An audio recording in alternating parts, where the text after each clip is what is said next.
माझं आहे. सांगितलं ना हो तुम्हाला होत.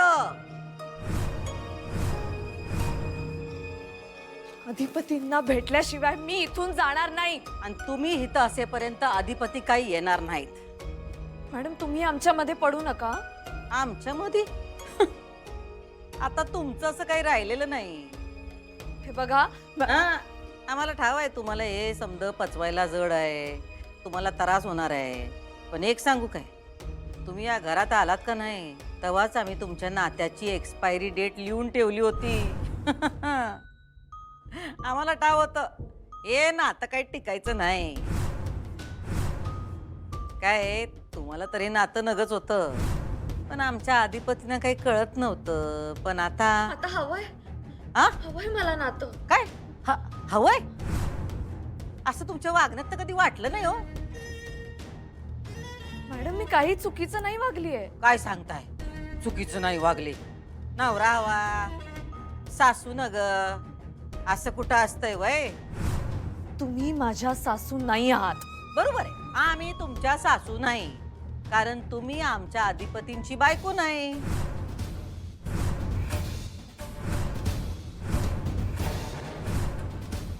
अधिपती आम्हाला आई मानतात, तुम्हाला बायको मानतात का नाही ह्यो सवाल आहे. तुम्ही आमच्या घरात आलात तेव्हाच आम्हाला कळलं होतं तुम्ही डोईजड होणार. काय आधी प्रेमाच्या धुंदीत अधिपतीनं हे सगळं तुमच्याबद्दल काय कळलं नाही. कसं आहे, जेव्हा माणूस बरोबर राहायला लागतो तेव्हा त्याला त्याचा खरा स्वभाव कळतो. तुम्ही स्वतःचं म्हणणं खरं करणारे आहेसा, डोसक्यावर नाचणारे आहेसा. आमच्या अधिपतीनं असली बायको कधीच नग होती. हा पण काय आता हे समजत ते तुम्हाला स्पष्टपणे सांगू शकत नाहीत. मग त्याने आमचं निमित्त पुढं केलं आणि तुम्हाला घराबाहेर जायला सांगितलं. बघा मॅडम मला तुमच्याशी काहीही बोलायचं नाही, मला अधिपतींशी बोलायचंय. आमचं ऐका, तुमच्यापेक्षा 4 पावसाळे जास्त बघितलेत आम्ही. मनानं सोडून द्यावं, पुढं जावं, आपली आब आपणच राखावी. हे तुम्ही नका सांगू मला. तसं असलं असतं तर तुम्ही हे घर सोडून कधीच गेला असता. तर ना आता ही लई बोलायली ताई. तर आता मुद्दाच पाडते मी.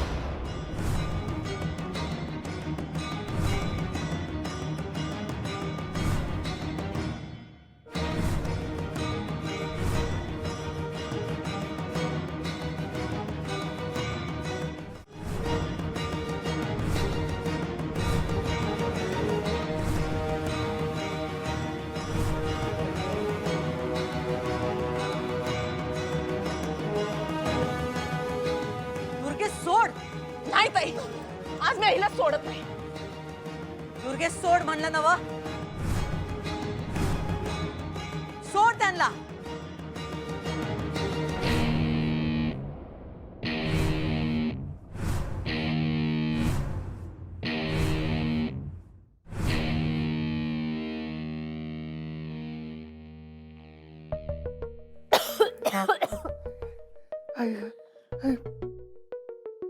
नीट सांगितलेलं तुम्हाला कळत नाही. आता थांबलाच हायसा, आता एक ऐकून जावा. आम्ही या घरातून बाहेर गेलो नाही कारण अधिपतीनं आम्ही जायला नग होतो, आणि तुम्ही या घराबाहेर गेलात कारण अधिपतींना तुम्ही या घराबाहेर जायला हवा होता. कळलं काय? हो जयदेवराव, न्या तुमच्या लेकीला इथून. आणि थोडा जरी स्वाभिमान असेल तर परत आमच्या दारात येऊ नका,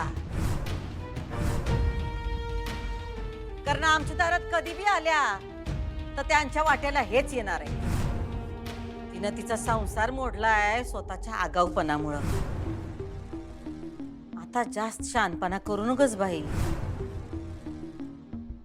लग्न मोडलं, संसार मोडला, ही अशी पोरगी जन्माला घालण्यापेक्षा आई बाप बिन लेकराचेच राहिलेले बरे. चला निघा इथून. अक्षू चल.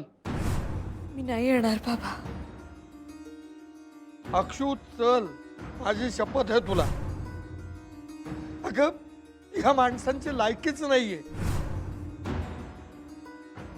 आता एक क्षण सुद्धा इथे थांबायचं नाही. माझी मुलगी काय आहे ना ते मला चांगलं माहितीये. अशा 10 अक्षरांना जन्म दिला ना तरी अभिमानच वाटेल मला.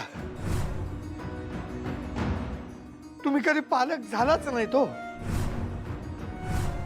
नुसतं आई म्हणून कुणी आई होत नसतं.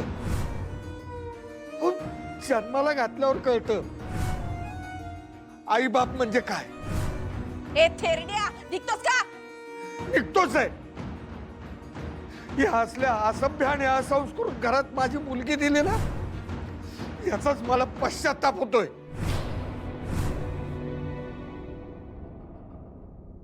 चल अक्षू.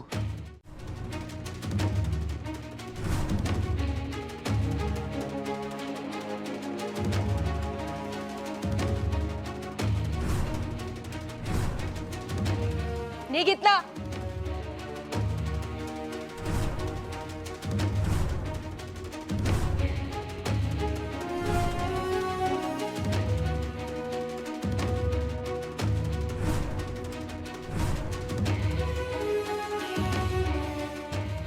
ये बी घे काय ते.